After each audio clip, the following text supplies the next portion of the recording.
Hello, everybody. Welcome to the very first episode of the Taking Liberties Pro Wrestling Podcast. Now, first things first, I want to go ahead and give a guy named Hunter props for helping me put all the pieces together for that name. So shout out to Big Hunter for that. So welcome all. I guess introductions needed. I am Marquise. That's my name. I've been a wrestling fan for all my life, really, as long as I can remember. Really, the plan that I just had for this podcast was to just be a TNA retrospective. I started watching TNA around 2005. I would have been about 7 years old, I think.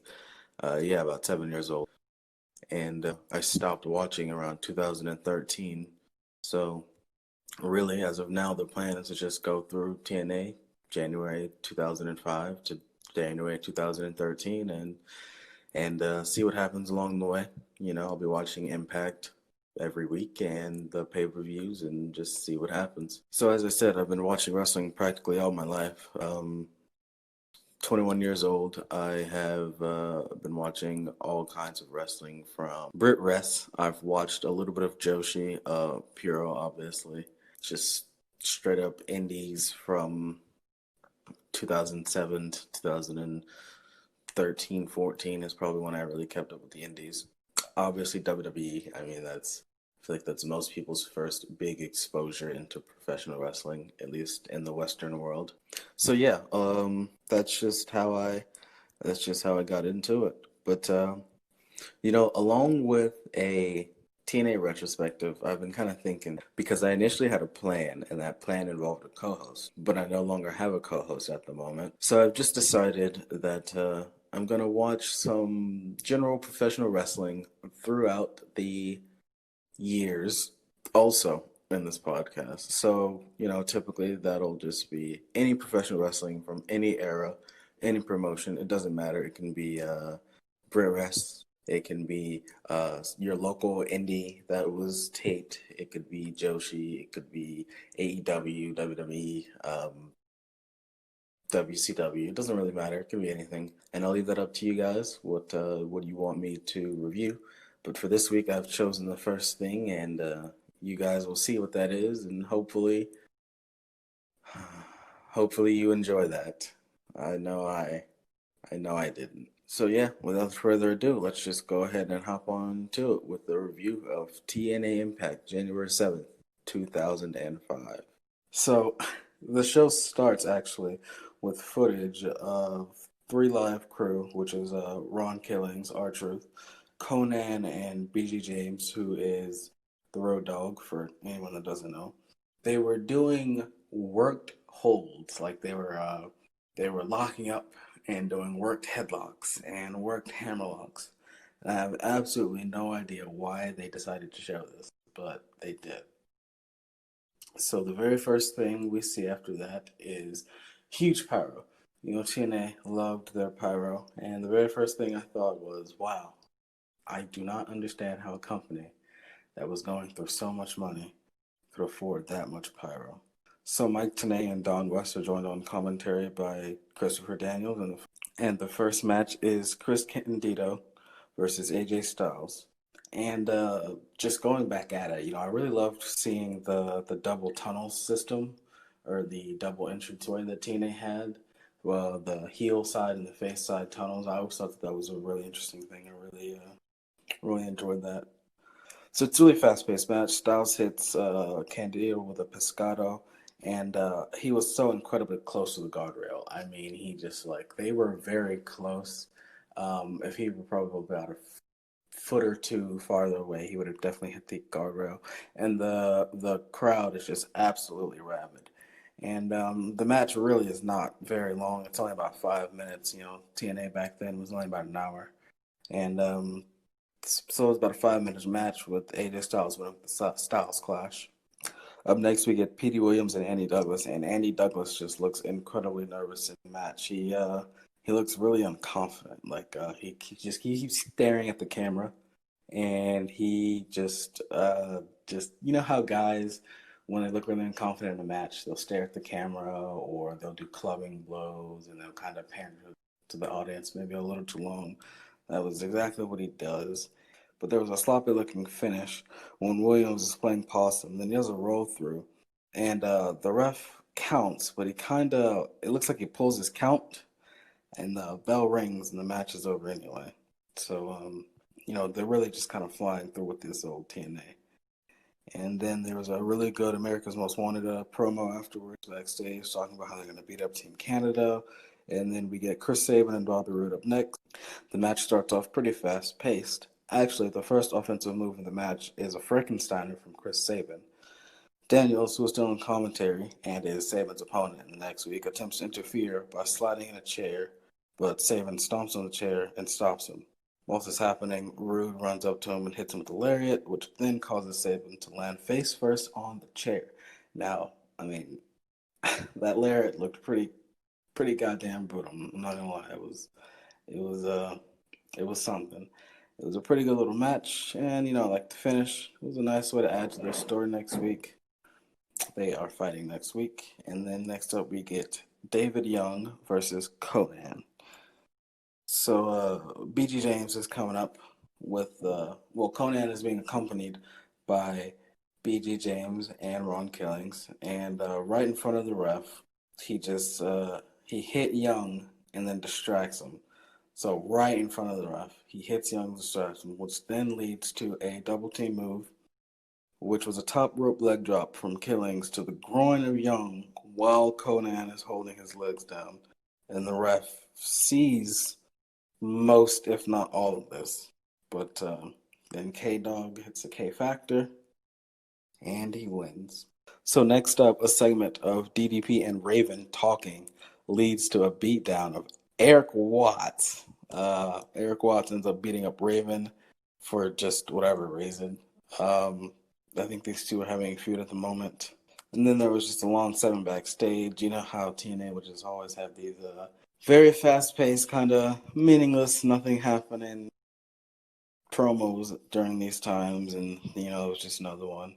And then we get to the main event, which is Kid Cash and Dallas, who is Lance Hoyt versus Dustin Rhodes and Jeff Hardy. So Cash and Hardy start, and I'm not gonna lie, the match is really sloppy. Like they're just doing very sloppy punches, very sloppy grappling. I remember their shooting off into the ropes looked really bad. There was a moment where Cash went for a drop kick and Hardy just kind of stumbled back. Hardy got spiked into a DDT and then just no-sold it. It seemed like there was just so much shit, but absolutely nothing mattered. But then Kid Cash climbs on top of Dallas's shoulders, who was sitting on the top rope. Cash goes for a moonsault, misses, and then just spikes his head right into the mat. It looked awful. Like the man damn near killed himself. And the match didn't even end there. There was a couple more brawling. Dustin Rhodes, who was going to be the recipient of that moonsault, tags in Hardy, who then slams Cash and then does a swanton bomb, and that's the end of the match, thankfully. And that was the end of the show. It was just a really fast, really quick show. Not too much happening on the show. Couple good matches. I really liked the AJ Styles and Chris Candido match. I also liked the Sabin and Roode match. That was pretty good. And yeah, so that was just how that ended.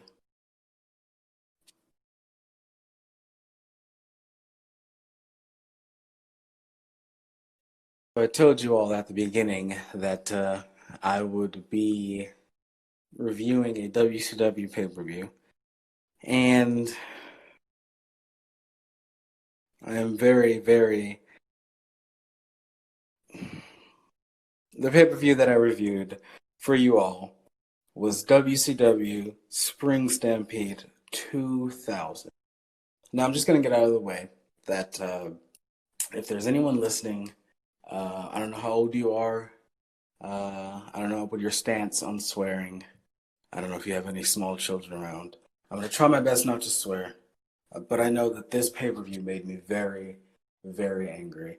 I do not want to watch any more 2000 WCW, so please hope that none of you choose that. And by the way, you can choose such a thing on Twitter at TL ProWrest Pod. That once again is TL ProWrest Pod on Twitter. And on YouTube, you can find me at Taking Liberties Pro Wrestling Podcast.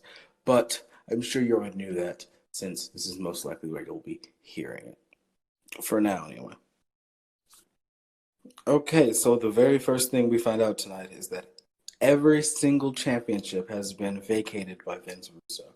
He has stripped every single champion of their title, and every single title is going to be crowned a new champion tonight.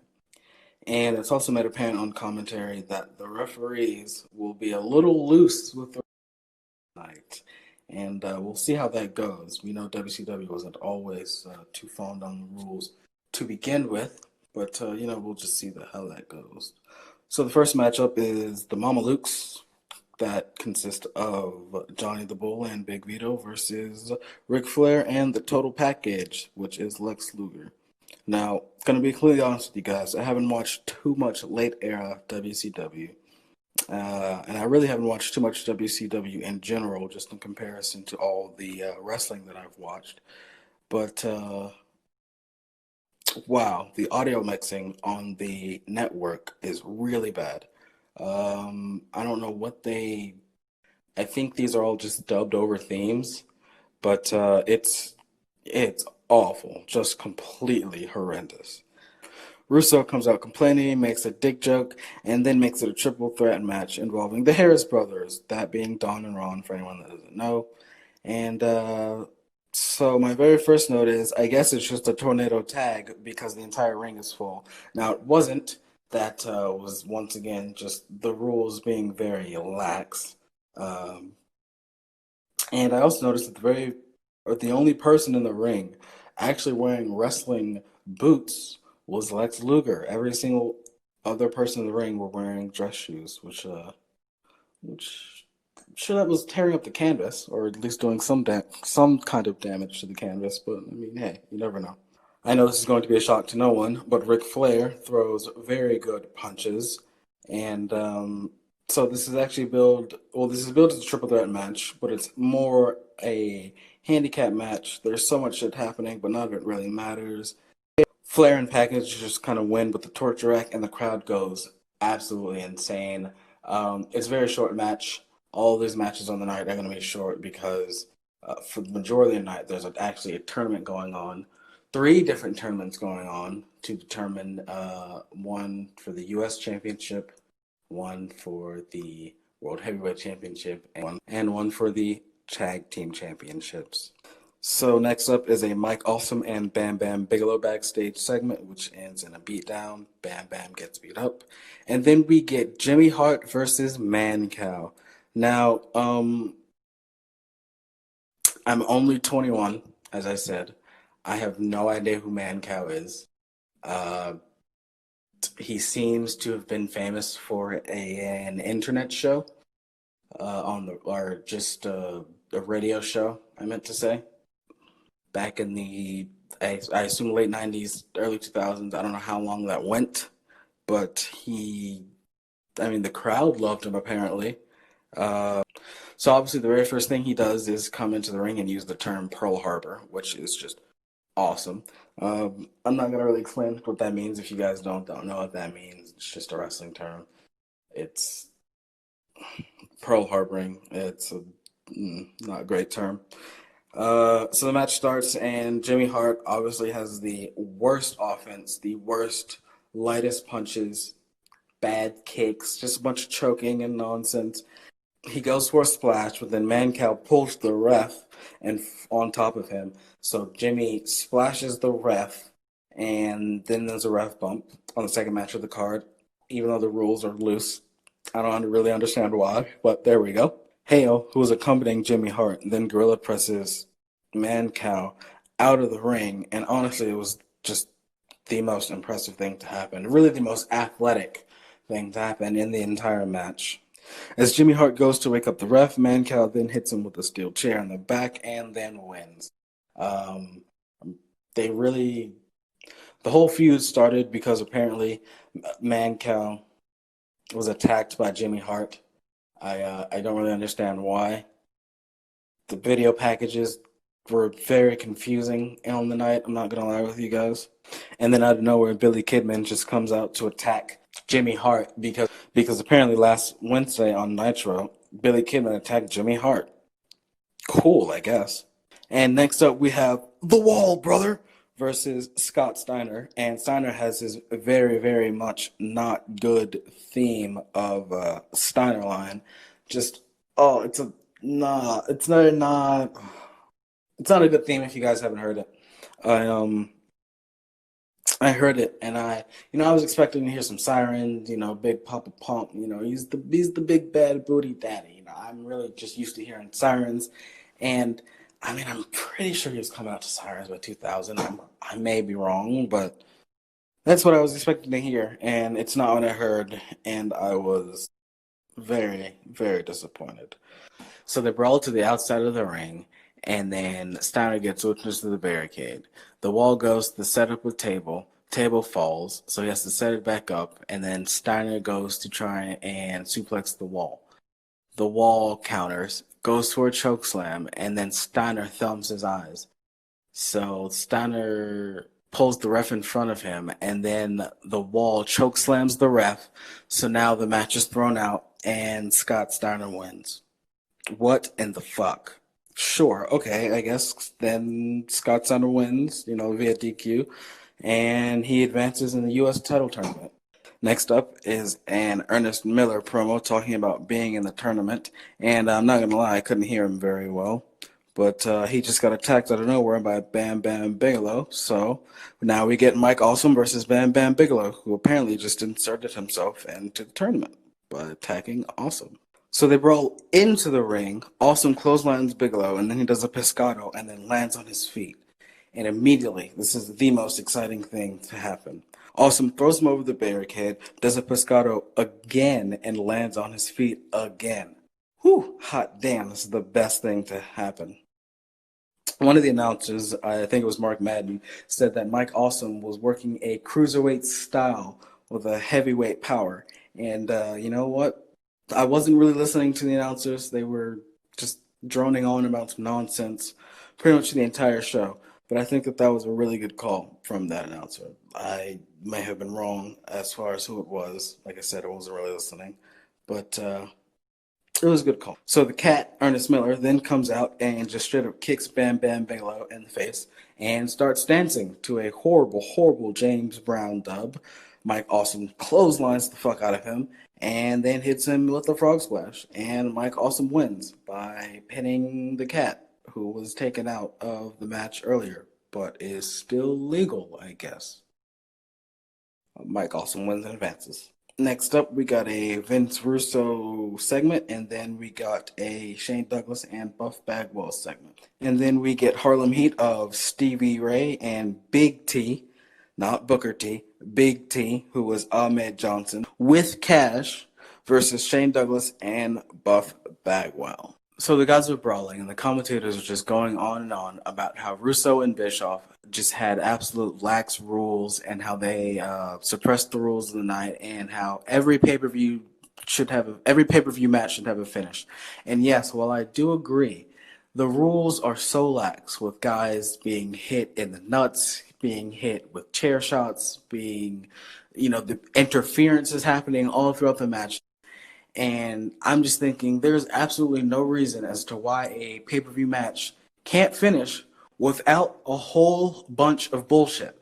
Like, WCW around this time was just a whole bunch of bullshit, a bunch of just brawls ending in nothing, or guys coming out, and it's just, you shouldn't have to rewrite the rules of wrestling just to get out of bad booking. Like, I don't understand that. I don't agree with it, but hey. So looking at this match, I noticed that the very first thing is the Ahmed Johnson of 2000. It really is not the Ahmed Johnson of 1996, 1997, because the very first move that he did in this match was a spine buster onto Buff Bagwell. And he didn't even take the bump. It was one of those Ron Simmons spine busters, and he was winded. Like he was breathing hard. Cash is attacked by Bagwell on the outside while Harlem Heat is double teaming Shane Douglas. The ref finally tries to intervene. Douglas is being held by Big T. He low blows him while the ref is distracted, hits a release Fisherman Buster, and then gets the pin. They advance, and I'm regretting watching this pay-per-view. Well, I mean, that's where I made the note that I was regretting watching this pay-per-view. But the regret came soon before that. So next up, we have Booker, no T, just Booker, versus Sting for the World Heavyweight Tournament. Remember earlier when I said that there was Big T and Stevie? Well, that's because I believe around that time, Stevie Ray in kayfabe had sued Booker T for the rights to the Harlem Heat branding, which include the flame on the tights and the T name. So now he's just a Booker. Sting starts to string together some offense and then clothesline Booker out of the ring. He follows him and then Irish whips him into the camera. Booker has Sting in a headlock for maybe a bit too long. Sting powers up, gets cut off with a knee, and then Booker hits a beautiful axe kick, 2 count. The trade moves back and forth until Booker goes for a suplex, which is then reversed into a scorpion death drop, and Sting wins. Booker forcefully turns Sting around for whatever reason and demand they go back into the ring like there's some sort of tension, like they're in a fight. Just did it for a fist bump. Next up, we got Vampira versus Billy Kidman with Torrie Wilson. Pretty back and forth match until Vampira goes for a powerbomb. We all know what happens then. Kidman gets Vampiro down and then goes for a slingshot leg drop from the apron to the inside of the ring. And then he gets a 2 count. Vampiro gets up and then just immediately starts attacking Kidman. Absolutely no-sold it. And then, for whatever reason, he did a gut kick, random gut kick, and one of the announcers decided to call it a, and I quote, back leg front kick. Hate that. Vampiro getting some pretty good offense in, hitting a Uranage, and then for some reason, one way or another, he goes for another powerbomb, and then, I mean, I don't know if anyone's never watched Billy Kidman. You just never go for a powerbomb. It always ends in a facebuster. So all night they've been alluding to Hulk Hogan, whether or not he's going to show up, and apparently he's having some beef with Russo and Bischoff and everyone that's involved.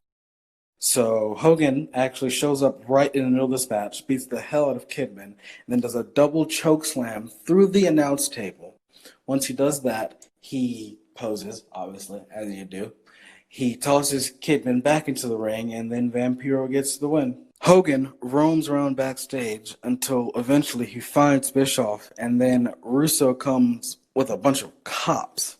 All the cops have their guns drawn on Hogan, and then the camera just quickly cuts away.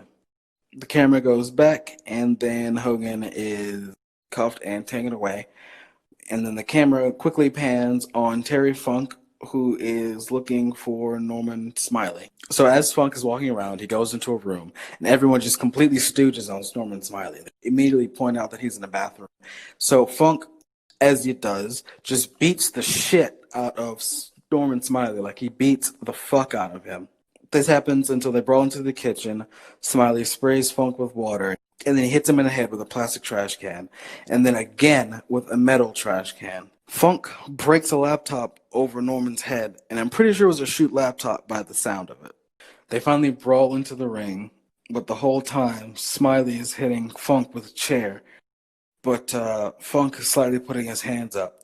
This happens all the way until they brawl back into the ring, and then Smiley just hits Funk with this absolutely deadly chair shot to the back of the fucking head. Like, the sound was horrendous. Smiley gets behind Funk, starts humping him and smacking his ass for whatever reason until Funk hits Smiley with a chair.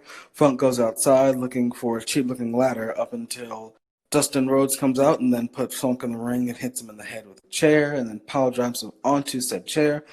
The finish comes when Funks reverses a splash with a chair from Rhodes onto a ladder while it's bridged, and then he throws said ladder onto Smiley, who is outside on the floor, and then he just pins him and wins. And that match was for the Hardcore Championship, and now Terry Funk is the new Hardcore Champion. This whole pay-per-view was all over the place, if you couldn't tell. Up next, we get Scott Steiner versus Mike Awesome in this U.S. tournament. So they have a really good back-and-forth exchange for about, I don't know, a minute. And then the whole crowd just stops and turns their head. Mike Awesome does a couple moves while the crowd is just absolutely not paying attention to this match. For Kevin Nash to come and interfere, and he hits Mike Awesome in the back with a crutch. Steiner wins with Steiner O'Connor and wins. Next match we have is Vampiro versus Sting. It's a pretty nothing happening match with the fact that Vampiro is overselling and Sting really isn't selling enough. Vampiro goes up top for a missile drop kick, but Sting counters it into a really ugly looking spine buster, and it wasn't even supposed to be a spine buster. You can see that by the fact that Sting loses his footing, and he was supposed to grab Vampiro's legs, clearly. It's even more evident by the fact that he then goes and picks up Vampiro, does the Scorpion Death drop, and then does the Scorpion Death lock. He does that, and he wins the match. He advances in the U.S. title tournament. Next up is a title match for the vacated Cruiserweight Championship. It's a 6-man 10 match between Chris Candido, yes, he's back, the Artist, Prince Ikea, Juventud Guerrera, Shannon Moore, Lash LaRue, and Crowbar. Now, for some reason, Crowbar just takes 2 random bumps. Now, I noticed that in this match, everyone is legal, but for whatever reason, it's like everyone is just waiting for... Everyone just waits on the apron for whatever reason. So there will be 2 guys in the ring, and they'll just be having a one-on-one match until someone goes for a pin. Someone from the apron will break it up. One guy that was in the ring will roll under the ring, and then the new guy that's in the ring will have a one-on-one match with another guy. And it was that way for like 2.5-ish minutes, I guess. Like I said, these matches aren't very long, but that was just really jarring, and that felt really long, and I don't like that. It was very awkward. It looked weird to just see 6 guys out there, but to only really see 2 guys wrestling at a time.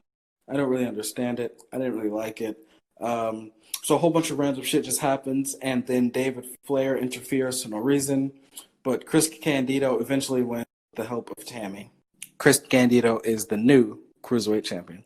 So next up, we got the Total Package and Ric Flair versus Buff Bagwell and Shane Douglas to crown the Tag Team Champions. And Russo comes out for commentary, so don't expect anything clean. So you know what? It's a pretty not terrible match up until, well, Russo gets off of commentary, then he attacks Flair. While that's happening, Bagwell accidentally hits the blockbuster on Douglas because he's holding Flair from behind. So Russo and the ref argue on the outside. And while that is happening, the Bryans, Clark and Adams, chokeslam Luger. Russo strips the ref of his referee shirt and then counts the pin. And now Bagwell and Douglas are the new tag team champions. Next match is Scott Steiner versus Sting for the U.S. title. And in the very first thing, you can see that these guys are pretty tired. I mean, this is their 3rd match of the night, but the other matches only lasted for maybe 4 minutes at most. I mean, the matches that they had really were not long. So within this match, Sting starts going for a bunch of Stinger splashes. He hits 2 of them, and then Steiner pulls a cameraman in front of him for whatever reason. He then goes for 2 more Stinger splashes, and right when he's going for the 3rd one, Vampiro comes out of the ring, takes Sting under the ring, does whatever, and then Sting comes back up bloody, and then Steiner just locks in the recliner, and he is the new U.S. champion. And finally, after so much pain, you guys probably can't hear it, but I was so done with this goddamn pay-per-view. Like, this pay-per-view took me 2 days to watch. I had to watch it in 2 viewings. I did everything I could to avoid watching this pay-per-view. I got dinner. I made dinner one night. I went to sleep. Shit. I woke up, and then the next day I just decided to watch it. I watched the last hour straight. But, man, oh man, this pay-per-view was the death of me. But finally, the main event, DDP versus Jeff Jarrett for the World Heavyweight Championship. So the very first thing, one of the commentators said that the World Heavyweight Championship was 30 pounds, and that's bullshit. We all know that's bullshit. This is easily the best match of the night. So DDP takes most of the beginning of this match. He is just kind of pounding on Jarrett. They brawl to the outside of the ring. He takes control. They brawl through the crowd. Up until Jeff Jarrett starts working on his back. So Jarrett starts working on his back. He just kind of starts working him over. There's a rough bump for no random reason. Jarrett hits DDP with the title, and it's a near fall. Jarrett then has DDP in the figure four. DDP gets a pin, near fall. He rolls up Jarrett, near fall. So Bischoff gets on the apron and strikes the rough. DDP hits the diamond cutter on Jarrett. Kimberly Page picks Jarrett up and teases like she's going to hit him with the guitar, but it's a swerve. She actually hits DDP. So DDP gets hit by Jeff Jarrett's stroke, and Jeff Jarrett wins the World Heavyweight title. It's finally over. Well, everybody, that's going to do it for the very first installment of the Taking Liberty Pro Wrestling Podcast. I want to thank you all for listening and joining me on this journey. And hopefully we can just enjoy this ride together. And I hope to improve, and I hope to just get a little better at this whole podcasting thing, you know? As I said earlier, you guys can find the podcast on Twitter at TL ProWrest Pod. Once again, you can find us on Twitter at TL ProWrest Pod. I have been your host, Marquise, and thank you